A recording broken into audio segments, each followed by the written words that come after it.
Hey historians, this is Miss V and welcome back to another edition of History with Miss V. And for today's lesson we are getting into 11.5. We're making this the last part of Imperialism, the Imperialism unit that we've been talking about, and this time we're talking about British rule or imperialism in India by the British. Alright, so let's go ahead and get started. This is your standard for this unit. Of course, we should be able by now to analyze the cause and effects of imperialism, right? And these are your vocabulary words. At this point, you may want to stop this video or pause it so that you can get the vocabulary words sepoy and viceroy. Okay, and we're going to talk more about those people as we get into the guided notes. All right. Okay, so this is your answer for number 1 and also number 2. So the British government, as you see here, gave their trading company to a private firm called the British East India Company.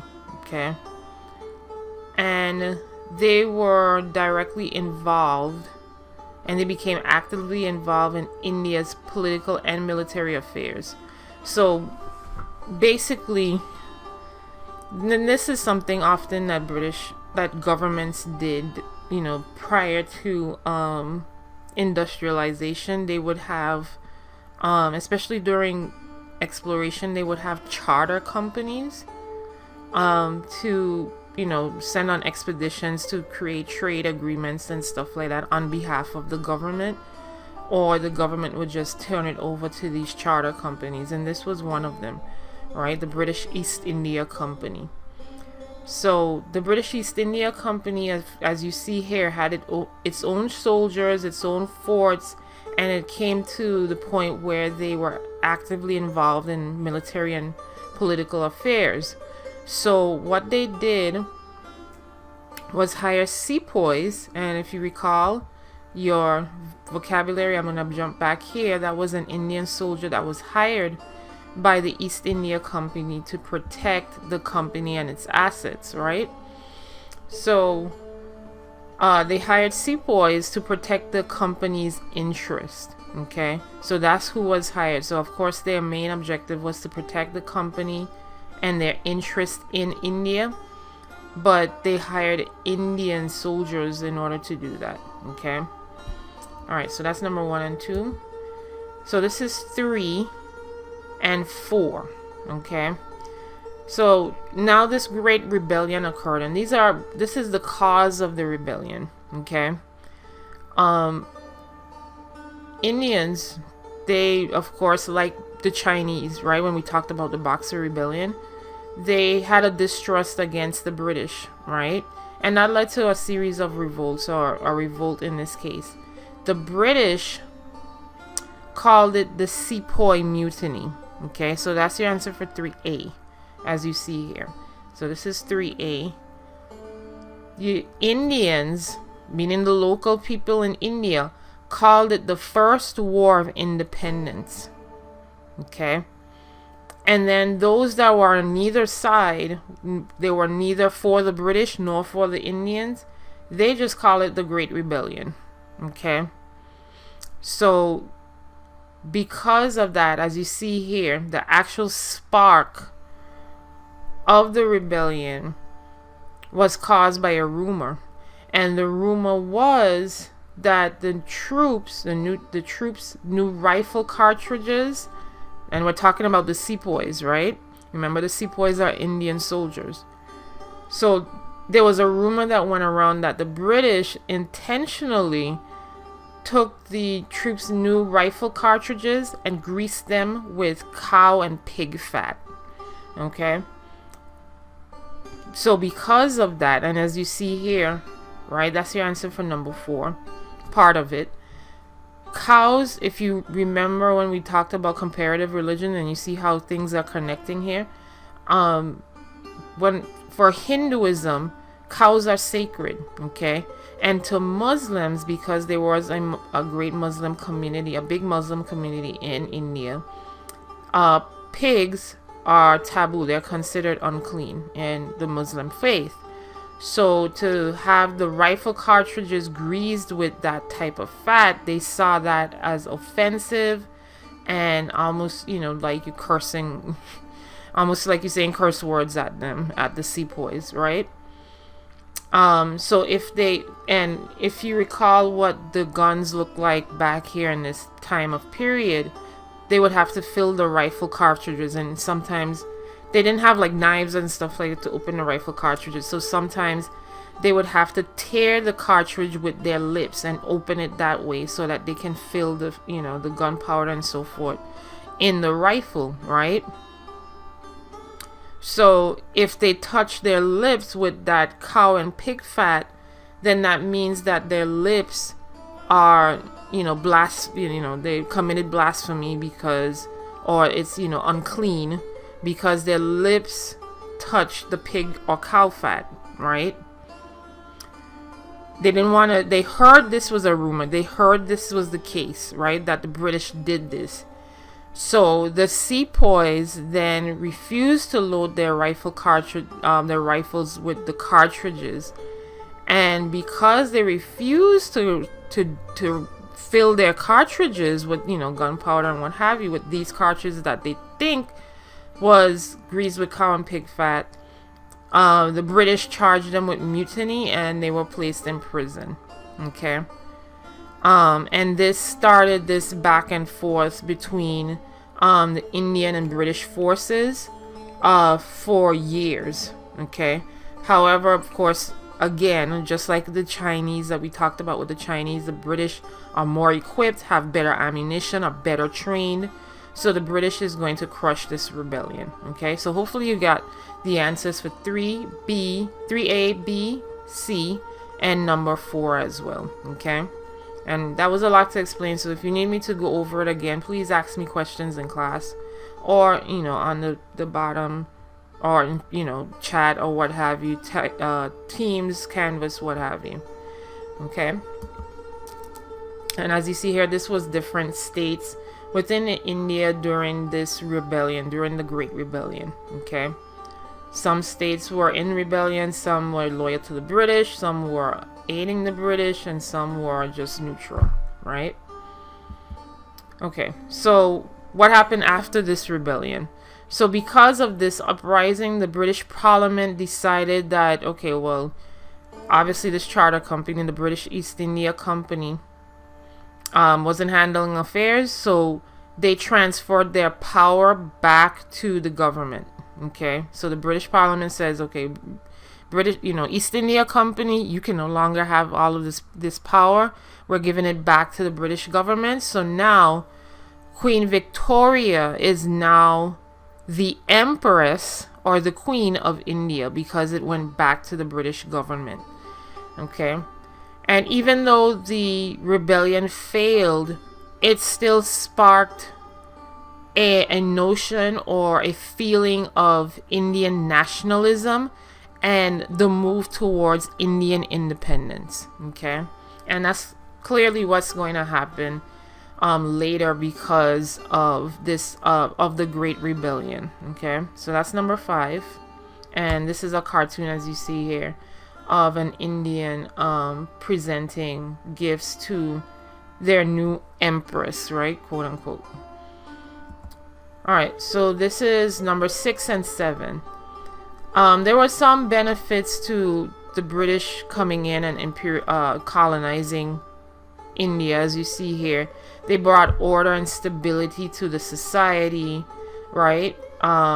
Because there were so many states and so many opposing political systems, that having one centralized political system helped to bring about organization to the government, the Indian government. It was fairly honest and efficient when it came to the government. There were no corruption or anything like that. And then also, as you see here, new roads were built, canals, a university, medical centers. You had a new school system, new public school system, and also a postal system was created. So those are some of the benefits. But on the other hand, where there's benefits, there's also consequences. And with the British being and colonizing India, their manufacturing destroyed a lot of local industries and farming. It destroyed a lot of farming as well. Okay. As you see here, local officials also increased taxes, and if they're increasing taxes, that's gonna make the peasants that do not have the money, that's less fortunate, they're going to either not be able to pay those taxes, or they're going to lose their personal land in order to make up for those taxes. And that's exactly what happened, right? A lot of local farmers began switching from growing food to now growing cotton. That has been a continual problem even until modern times. Okay, where a lot of Indian farmers have to make switches in terms of not just in cotton, like textiles or raw materials, but just, growing certain types of food, right? They may not have the money or the resources to grow certain types of food with certain seeds and what have you. So farmers have to switch, right?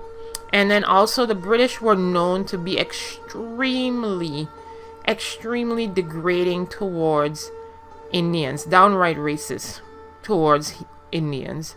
Okay, and that became a big problem, right? So with all of that, it's kind of fueling the reasons why, not kind of, but is fueling a lot of the reasons why India's moved towards rebelling against imperialism and then finally independence. Okay. Alright, so the first Indian nationalists, as you see here for number 8, were upper class and English educated Indians or nationalists. Many of the Indian nationalists did not want clear violent revolution, right? They preferred legislative reforms and doing things in a slow pace, right? Rather than just going outright and boom, changing the government through violence. All right. However, that slow pace, as you see here, kind of convinced that many was still relying on Britain and their quote unquote good nature to try to change things, but that wasn't the case, right? So number 9, there were major issues for this Indian National Congress that was created by the Indian nationalists, that was the upper class and English educated, and that was their biggest problem was religion, as you see here. Most of those Indian nationals were either Muslim or they were Hindu. Okay, and from the get-go, that was a big clash in India. Okay, and eventually the Muslims are going to form their own league. The Indian National Congress was mostly Hindu. Okay, because of that religious clash that happened. And this is the flag of the Indian National Congress, as you see here. Alright, so this is Mohandas Gandhi, the same Gandhi that you've seen, one of the most famous people on the planet that you know of. He's going to be a very active proponent in the push for Indian independence and be that very active in that. However, his methods were not violent. They were non-violent. So he used a lot of non-violent methods to try to push for Indian independence.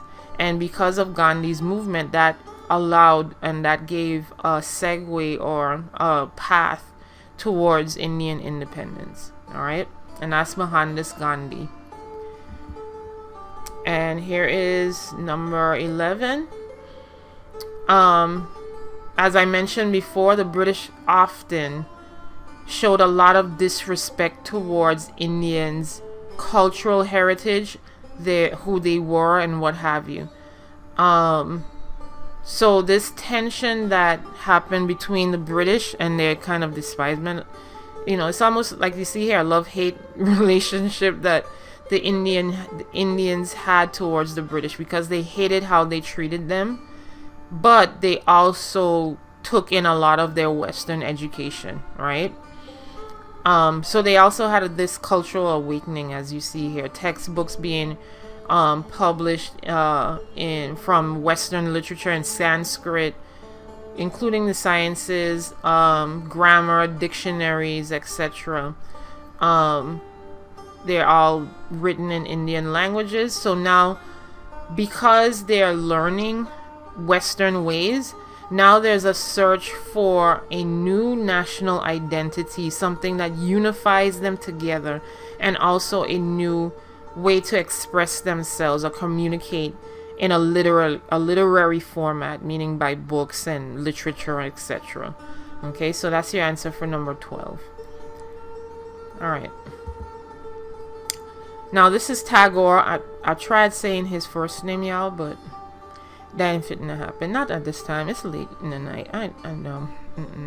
Y'all could try to do that. If y'all could tell me the pronunciation for his name, I would so gladly try. I would try it. But it's, yeah. Nope. Nope. Yeah. Maybe later. All right. So this is Tagore. And he was one of the most famous Indian authors at this time. He won a Nobel Peace Prize, as you see here, in 1913. And his mission was to promote pride in the Indians' consciousness as they faced British colonialism and domination and imperialism. So his mission, he made it his mission to write modern literature that, he got from, of course, Western education, to push for a national pride, which is going to push them towards independence, right? And so it did. And that is it, because these are your activities for this particular lesson.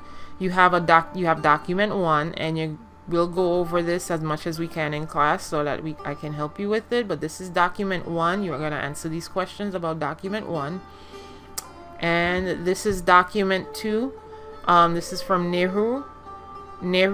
And Nehru, as you'll see, was also a leader after independence. And you'll answer these questions based on this document from document 2.